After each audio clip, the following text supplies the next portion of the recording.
Joha rencontre un ami qu'il n'a pas vu depuis longtemps. Ils sont très contents de se retrouver et chacun de deux demande à l'autre de ses nouvelles. À la fin, Joha invite son ami à venir déjeuner chez lui le lendemain. Le lendemain, Joha achète deux belles et grasses poules qu'il présente à sa femme en lui disant « Prépare-nous ces deux poulets pour le déjeuner. Ils sont déjà prêts à être cuits. Nous allons recevoir un invité que je l'aime beaucoup et je veux qu'il soit satisfait. » « Compte sur moi, lui répond son épouse, ce sera un excellent repas. La femme de Joha met le poulet à cuire après avoir ajouté les épices nécessaires.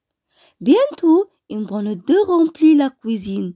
La femme vérifie de temps en temps la cuisson. Enfin, elle se dit la cuisson est maintenant à point. Je vais déposer et mettre à refroidir.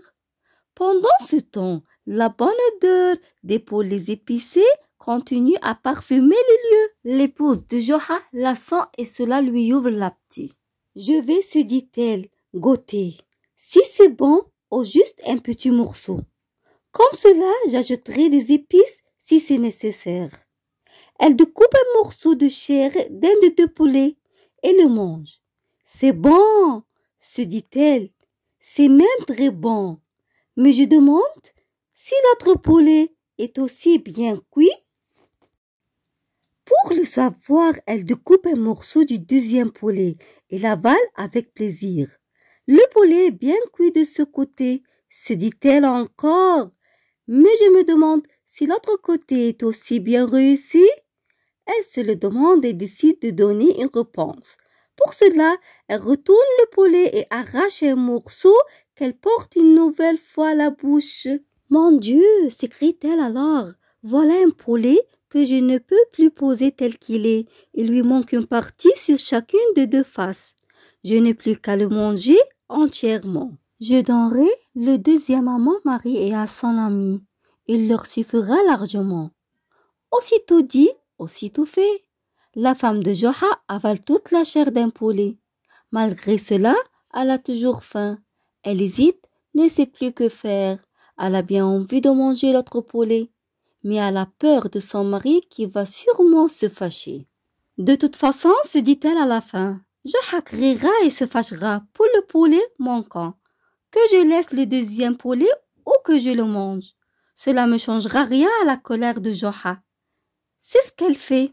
Et en quelques minutes, la deuxième poule disparaît, comme la première. Sa faim disparaît aussi, mais la peur la prend. « Mon Dieu !» s'écrie-t-elle. Midi approche, Joha ne va pas tarder à revenir. Son ami aussi va se présenter bientôt. Que ferai-je et que dirai-je? Elle entend frapper à la porte et va ouvrir en tremblant. C'est l'ami du Joha qui se tient à la porte. Il salue la maîtresse de maison, qui tout à coup a une idée. Elle regarde à droite et à gauche pour voir si son mari ne vient pas. Ensuite, elle dit à l'ami, « Écoutez, je ne voulais pas vous le dire, mais je dois vous avertir qu'il y a un grand problème. » « Quel problème ?» demande l'ami avec étonnement. « Est-ce que je peux vous aider ?»« Oui, » répond la femme. « Vous pouvez faire quelque chose en partant rapidement d'ici. Voilà de quoi il s'agit.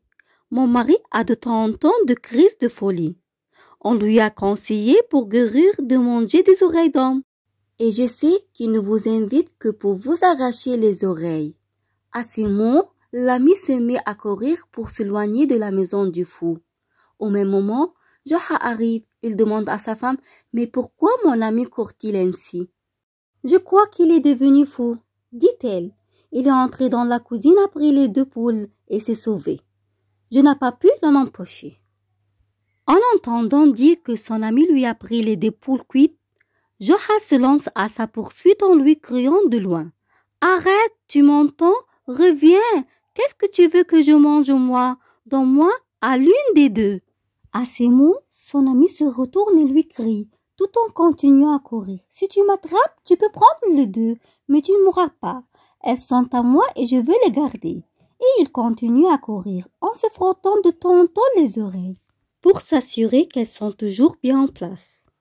Quant à Joha, essoufflé, il s'arrête et revient chez lui, où au lieu de manger un poulet, il se contente de déjeuner d'un plat d'œufs, qu'il n'arrive d'ailleurs même pas à avaler, tellement il est en colère.